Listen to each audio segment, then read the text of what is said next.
আৰু চতুৰ্থ বৰ্গ পৰীক্ষাৰ ৰিজাল্ট ইতিমধ্যে মুখ্যমন্ত্ৰী ডাঙৰীয়াই যোৱাকালি ইতিমধ্যে বৃহৎ ঘোষণা এখন কৰিছে যে মাৰ্চ মাহৰ প্ৰথম সপ্তাহতে তৃতীয় আৰু চতুৰ্থ বৰ্গ পৰীক্ষাৰ ৰিজাল্ট দিয়া হ'ব। লগে লগে এই ডেৰ পদ মুকলি কৰা হ'ব। আৰু মই এক সপ্তাহ আগতে এটা ভিডিঅ'ৰ জৰিয়তে জনাইছিলোঁ যে নতুন ভেকেঞ্চি অতি সোনকালে মুকলি কৰা হ'ব। এই তৃতীয় আৰু চতুৰ্থ বৰ্গ পৰীক্ষাৰ ৰিজাল্টৰ পিছতে নতুন পদ মুকলি কৰি দিয়া হ'ব। আৰু লগে লগে মুখ্যমন্ত্ৰী তাৰ ৩-৪ দিন পিছতে মুখ্যমন্ত্ৰী ডাঙৰীয়াই ইতিমধ্যে ঘোষণা কৰিলে যে আপোনালোকৰ সাধাৰণতে এই ডিয়াৰৰ যিটো পদ আছে এই পদসমূহৰ পৰীক্ষাৰ ৰিজাল্ট দিয়াৰ লগে লগে আপোনালোকৰ নতুন পদৰ বিজ্ঞাপন মুকলি কৰিব।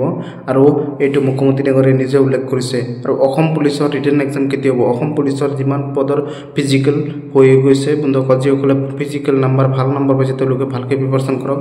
পৰীক্ষাটো তেওঁলোকৰ ফেব্ৰুৱাৰী মাহত ভিতৰতে কমপ্লিট হৈ যাব।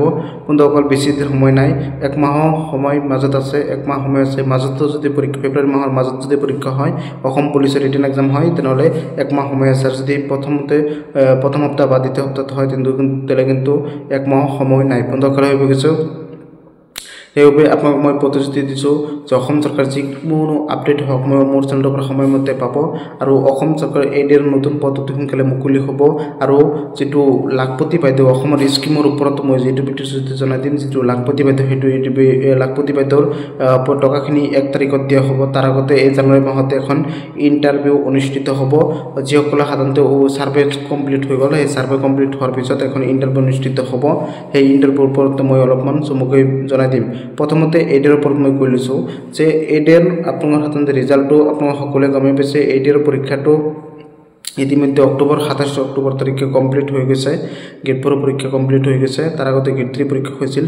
মই নিজে এজন কেণ্ডিডেট হয়, মই নিজে 3টা পৰীক্ষা দিছোঁ আৰু মোৰো পৰীক্ষা ভাল হৈছে। আপোনালোকে দোৱা আশীৰ্বাদ কৰিব আৰু আপোনালোকৰ বাবে যিমান চাপোৰ্ট মৰম আশীৰ্বাদ জনাব লাগে জনাম।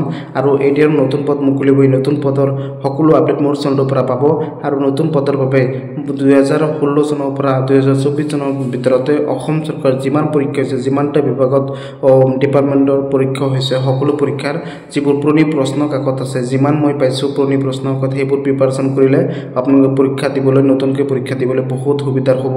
আপোনালোক মই পুৰণি যিবোৰ পৰীক্ষা হৈ গৈছে, পুৰণি যিবোৰ কুৱেশ্যন পেপাৰ আছে বা আছে, সেইবোৰ একেবাৰে বিনামূলীয়াকৈ মোৰ চেনেলটোৰ পৰা দিয়া হ'ব। যিসকলে ছাপোৰ্ট কৰিছে বা যিসকলে চেনেলটো ছাবস্ক্ৰাইব কৰিছে তেওঁলোকে বিনামূলীয়াকৈ পাব। সকলোৱে চেনেলটো ছাবস্ক্ৰাইব কৰি দিব আৰু অতি সোনকালে আপোনালোকে পুৰণি প্ৰশ্নবোৰ দিয়া হ'ব। আৰু আপোনালোকৰ মাৰ্চ মাহৰ প্ৰথম সপ্তাহত মাৰ্চ 1 তাৰিখ বা 2 তাৰিখত এডিআৰ ৰিজাল্ট দিয়া হ'ব। এডিআৰ কেৱল গেট 3 গেট 4 সকলো বিভাগতে ৰিজাল্ট দিয়া হ'ব। 8 পাছ হওক, 10 পাছ হওক, 10 পাছ প্লাছ আইটিআই হওক, 10 পাছ প্লাছ ড্ৰাইভাৰ ভেকেঞ্চি গেট 3 হওক, 12 পাছ চাইন্স ষ্ট্ৰীম হওক, গেট 3 হওক, গ্ৰেজুৱেশ্যন হওক, সকলোবোৰ 5টা বিভাগৰ পৰীক্ষা এটা দিনতে ৰিজাল্ট দিয়া হ'ব। আৰু তাৰপিছত 1 মাহ সময় দিয়াৰ পিছতে তাৰপিছতে ভাইভা টেষ্টটো অনুষ্ঠিত হ'ব। আপোনালোকৰ এই পৰীক্ষাসমূহ অতি সোনকালে সাধাৰণতে স্বাস্থ্যসেৱাৰ পৰীক্ষা অতি সোনকালে অনুষ্ঠিত হ'ব। আৰু যিটো লাখপতি বাইদেউ, এই লাখপতি বাইদেউৰ যিটো টকা, সেই টকাখিনি 1 মাহৰ ভিতৰতে দিব বুলি মুখ্যমন্ত্ৰী ডাঙৰীয়াই ইতিমধ্যে ঘোষণা কৰিছে যে 1 মাহৰ ভিতৰতে এই লাখপতি বাইদেউৰ টকাখিনিও আপোনালোকে বিনামূলীয়াকৈ পাব। একেবাৰে বিনামূলীয়াকৈ 10,000 টকা পাব। অসম চৰকাৰৰ সাধাৰণতে স্কিম হিচাপত আপোনালোকৰ সাধাৰণতে অসম চৰকাৰৰ অসম মুখ্যমন্ত্ৰী ডাঙৰীয়াই দিব। সেইটোৱে ব্যৱসায় বাণিজ্য ষ্টাৰ্ট কৰাৰ বাবে। তাৰপিছত ছেকেণ্ড কিস্তি দিয়া হ'ব। সেইবাবে ইতিমধ্যে ছাৰ্ভে কমপ্লিট হৈ গৈছে। 28 ডিচেম্বৰ তাৰিখ লাষ্ট ডেট আছিল ছাৰ্ভে যিসকলে কৰিছে তেওঁলোকৰ ভিতৰতে যিমান কেণ্ডিডেটৰ সাধাৰণতে চৰকাৰী চাকৰি নাই তেওঁলোকে কিন্তু 100% লিষ্টত নাম আহিব। অতি সোনকালে লিষ্ট মাৰিব। মুখ্যমন্ত্ৰী ডাঙৰীয়াই ঘোষণা কৰিছে যে অতি সোনকালে এই লাখপতি বাইদেউৰ লিষ্টখন মাৰা হ'ব। 10,000 টকাৰ লিষ্টখন মাৰা হ'ব। লিষ্টত যাৰ যাৰ নাম থাকিব তেওঁলোকে কিন্তু 3 দিন ইণ্টাৰভিউ এটা দিব লাগিব। 3 দিন ইণ্টাৰভিউ কেনেকৈ কি কৰিব লাগে, কেনেকৈ ব্যৱসায় কৰিব লাগে, সেই হিচাপত ইণ্টাৰভিউ দিয়াৰ পিছতে 1 তাৰিখৰ ভিতৰতে আপোনালোকৰ 1 মাহৰ ভিতৰতে এই 10,000 টকা চেক প্ৰদান কৰা হ'ব। মুখ্যমন্ত্ৰী ডাঙৰীয়াই ঘোষণা কৰিছে। বহুত ভাল খবৰ ইতিমধ্যে। আৰু কোৰ্টৰ আত্মসহায়ক গোটৰ সাধাৰণতে 10,000 টকাৰ যিসকলে অপেক্ষা কৰি আছে তেওঁলোকৰ ভাল খবৰ, কাৰণ 1 মাহৰ ভিতৰত এই টকাখিনি পাব।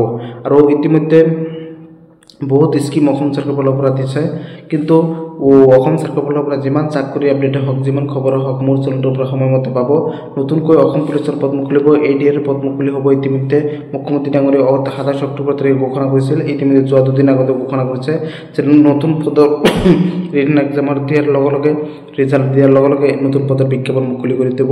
আৰু এইটো মুখ্যমন্ত্ৰী ডাঙৰীয়াই নিজে ঘোষণা কৰিছে। আপোনালোকে মই সময়মতে সময় সাপেক্ষে আপডেট দিবলৈ চেষ্টা কৰিম। সকলোৱে ছাপোৰ্ট মৰম আশীৰ্বাদ জনাব। ধন্যবাদ।